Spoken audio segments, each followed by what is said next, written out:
It's a point, which is good. A point. I'm happy about it being a point because when I look at that game, it's a game that we could have very easily this time last year or even towards the beginning of the season, we could have lost that game. And how could we have lost that game? Well, we could have lost it from one of the many Rotherham corners or just switching off at the back. Right off the bat, I'm coming in with the positives. It was a point. It's now 5 games unbeaten. It's a shame we didn't keep that winning streak going. Ultimately, it could have been different. And the fact that it's an injury-ravaged Rotherham, and also it's important to note that both their strikers went off as well. And it's also important to note that Rotherham came to, simply put, not lose the game. That is where the positives end, really, for that game. There was a lot right with the fact that defensively we looked fine, but ultimately it's a case of we just were not tested in this game. Should we have won the game? Well, I'm not saying we deserve to win the game, because ultimately it was just a game. It was a game that happened. It was a game of passengers. Should we have done stuff different? Quite possibly. There was a lot that we could have done differently. There was a tempo that we could have maintained. There were passes that could have been passed forward. Questions that could have been asked of the Rotherham defence that we just were not willing to ask. Right, before I go into this, a shout out to Keith and David. I met you ahead of kickoff. It was great meeting you guys.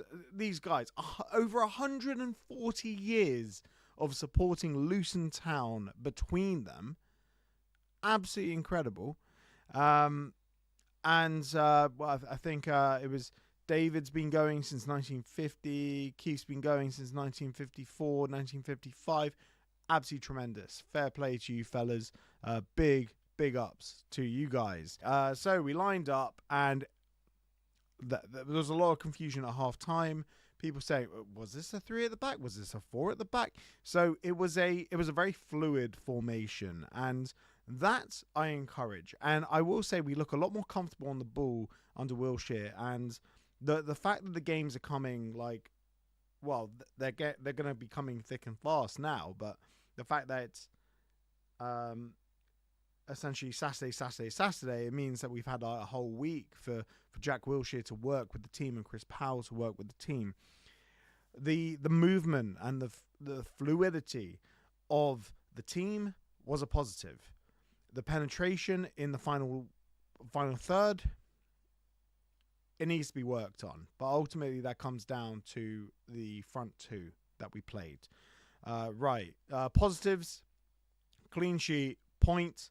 Jacob Brown came back. Hopefully we see more of Jacob Brown. Right, that's the positives out of the way. Let's get the team news. So, Keeley in goal. It was a back three of Naismith, Anderson, and Mengi. And then we had wing backs, Cohen Bramall, who he impresses me every week. And honestly, he had their right back, Denzel Hall, completely on toast throughout the game. There was a time when he was faking like he dislocated his shoulder just because Bramall had done him so hard. There was literally, well, it was just easier to fake an injury rather than face the humiliation of getting absolutely done by Cohen Bramall. But Cohen Bramall, he's a good one. He's an absolutely sensational signing. I wish we'd signed him sooner, and I also wished we'd actually signed a backup to him, so he's not forced to play every single game. But regardless, I'm all on board the Cohen Bramall train. Delighted with him. I think he's an absolutely tremendous piece of business. On the other side, right wing back, we had Izzy Jones. However, this changed in the second half when we made full sale changes, and Izzy Jones ended up getting shunted to right back. Amazing that with all the ins and outs and how Bloomfield was anticipating playing, that we haven't actually signed a right back. Or Ruel Walters, he's coming. He's coming back, believe me. He will be back in 3 weeks, and that was the update from, well, like 6 weeks ago. Honestly, we need more depth at right back, because there is no possibility where we should be playing Izzy Jones at right back. He probably is our best attacking threat, and it was absolutely alarming. Absolutely alarming to see him at right back. He was tremendous. Him and Cohen Bramall, brilliant. Absolutely brilliant in this game. The problem was the final third, how we were getting it into them, and that problem lies in the midfield. So, obviously, Saville was injured. Not injured. He was suspended. So he wouldn't have been able to do the game anyway, even if he wasn't called up for Northern Ireland, where, surprise, surprise, he's also been suspended for Northern Ireland's next game. So he can't play Northern Ireland's next game. He also can't play our next game because the loophole has been closed, whereby this wasn't his suspended game. This wasn't the game where he was actually going to be suspended. It's actually going to carry on over to the Barnsley game. So I don't think Saville can play in the Barnsley game. Feel free to correct me in the comments if I've got that wrong, but I'm pretty sure it's a loophole that has been closed now. So it was a double pivot of Walsh and Lamine Fanny. Honestly, I feel the change, I'll talk about the change that should have happened. Okay, so it was Walsh and Fanny, and then you had Wells and Yates up top. So it was a 3-5-2. So a front two of Yates and Wells, and they were completely ineffective. Other than Yates, when he was up top by himself, I think this was before Jacob Brown had been brought onto the pitch, and he had pretty much our only chance on goal in the game, where he had a shot, and it was actually a very well-crafted move. He had a shot, and honestly, I didn't see it from where I was sitting in Block E, but the keeper got like a hand to it and sort of knocked it out the way. But it looked really good from where we were sitting, and it went out for a corner. And the first half was kind of a non-event. At one point, I actually looked at the stats because I genuinely couldn't believe that we hadn't had a corner or a shot on goal. Like, I don't think our first shot on goal came until like something crazy, like the 75th minute. Absolutely ludicrous at home. We should have been braver. Anyway, first half, complete non-event. Like, I think Rotherham probably had the better chances. Corners, that was pretty much it. It was the corners. And we didn't really offer anything in the first half at all, and I was hoping that a different team was going to be coming out at half-time, after half-time. So at half-time, we make the change. Richards comes off, and honestly, I thought that was completely the wrong change to make. If you're going to bring off Richards and replace him with Kojua, essentially you need to be thinking of how are we going to be getting at them. And it was the front two that were completely ineffective, Yates and Wells. Essentially, you needed more behind the final third to create more, to push more through. And essentially, I think moving Richards, like Kojua was probably the right person to bring on, but it should have been instead of Wells or Yates, honestly. Potentially Wells, not Yates, because Wells has played a lot of football. Yates, you need to play him into form. Right, and then Zach Nelson came on. Honestly, I felt a lot of the game bypassed him. I love Zach Nelson, as the club repeatedly keep hitting us over the head with. He is one of our own. Honestly, he should have gone out on loan while we were on the downslide, because we have hopefully not irreparably shattered his confidence. There is a player in there, but I feel he needs a loan move away from Luton Town, although it's probably a good shout for him to, learn under Jack Wilshere, but we have potentially ruined his confidence on a permanent basis. He came on, he didn't really affect the game, made one or two runs, but mostly we're trying to fit him in. We're trying to find where he works best. Honestly, I think he's probably better on the wing, but we're trying to play him in the middle of the park.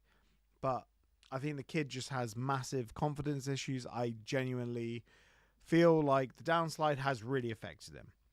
Okay, we see Jacob Brown. He comes back. I think he came off for, let me check. He came on for Lamine Fanny. Fanny was a casualty of the change in shape and the absence of Saville. Potentially at half time, because it wasn't Fanny's best game in deep midfield. What we've seen from the past couple of weeks, Fanny making late runs into the box with Richards, that is where we should have tried to make it happen. Instead, we keep Fanny deep in midfield, playing alongside Liam Walsh, and then Jake Richards comes off at half time. I was honestly very confused because this game required bravery, and Fanny and Richards are two players that give you that bravery. And for some reason, we take Richards off. I mean, Fanny is continually playing in midfield, but deep in midfield. He doesn't know whether to go or to stay. If he goes, then Liam Walsh is sort of by himself. Although we were playing that fluid formation that I mentioned, whereby Cal Naismith kept drifting inside. And when Cohen Bramall was pushing way up, which was good because he was absolutely giving the Rotherham right back hell all game. Maybe not so much in the second half. The fact that Izzy Jones and Cohen Bramall had the beating of their markers all game, I don't know why we didn't exploit that a little bit more. Maybe for some cutbacks, but when we were doing cutbacks, there was just an army. There was pretty much an entire rugby team waiting for the cutback. I think cutbacks are a thing in rugby. I'm not really a rugby enjoyer or follower, but I think there's a rule you can only pass back in rugby. Maybe we could have gone for the cutback, and then we would have maybe had a chance ahead of like the entire Rotherham team that was parked on the 6-yard box. But you know what? Fair play, Rotherham. You came and you got what you came for. You came for a point. You got a point. Fair play. And there's a reason you're one of the form teams in the division. You look very difficult to break down, considering this was a Rotherham that were struggling with injuries and even got quite a few injuries during the game. Fair play. Like that is how you do an away defensive performance. Fair play. You should be happy with that. And your fans were great throughout. So, yeah. Honestly, I'm not completely disappointed with the result. I just want to see a bit more bravery. It's something that Editor Kate said to me after the game. I was saying to her, I think Jake Richards should have stayed on. And she said, oh, well, Jake Richards is a scalpel. We needed a sledgehammer. And on one hand, I agree with that. I do. But on the other hand, I do think if we had kept persisting with Jake Richards or with Lamine Fanny, if we had a Dauphin on the bench. If we wanted another defensive-minded player so we could like release the shackles off Lamine Fanny, because obviously Yates and Wells were not cutting it during that game, then absolutely. Potentially,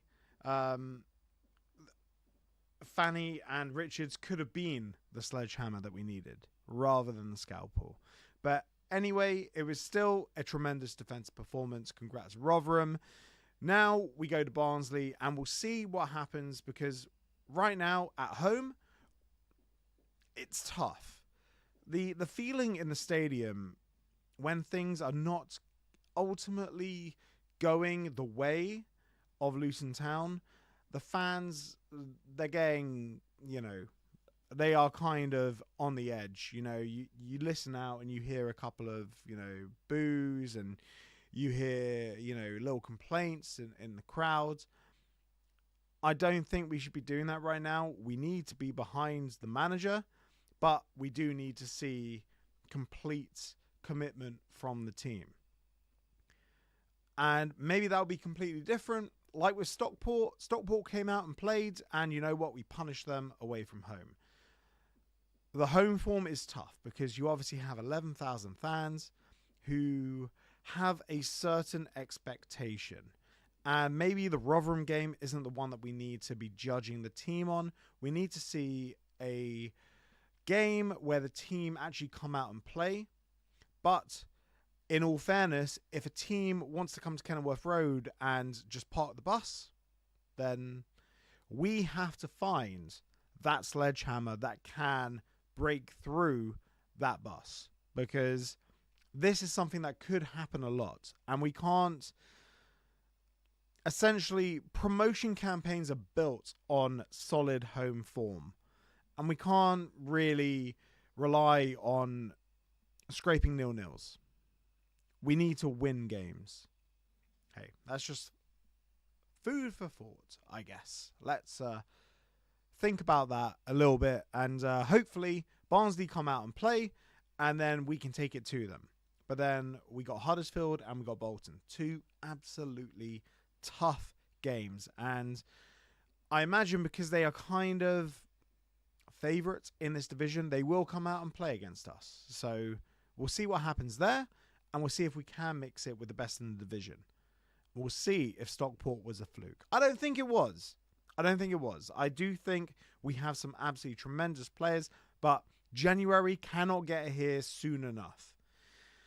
Maybe Lassie Nordis will get another chance as well. Maybe, because what I saw from Yates and Wells today was just simply not good enough. But hey, let's wait and see what January brings as well. Maybe we'll get some additional players in. Who knows? Right, anyway, fan phone in tomorrow, or well, Sunday, 9 p.m. today or tomorrow, depending on when you're watching this. Everyone, have a great weekend and the rest of the week. Well, if you're watching this on Monday, take care, and most importantly, as always, come on, you 5 unbeaten in a row Hatters.